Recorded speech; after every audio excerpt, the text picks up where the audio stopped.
या घटना हल्ली संपूर्ण देशात वारंवार घडतात आणि आपल्याकडे कशी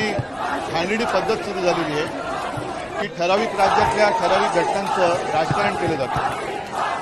माझं मत असं आहे, आज संजय राऊत यांनी सामनाच्या अग्रलेखात पण लिहिलेलं आहे. एका बाजूला आपण लाडकी बहीण म्हणत असताना, योजना आणत असताना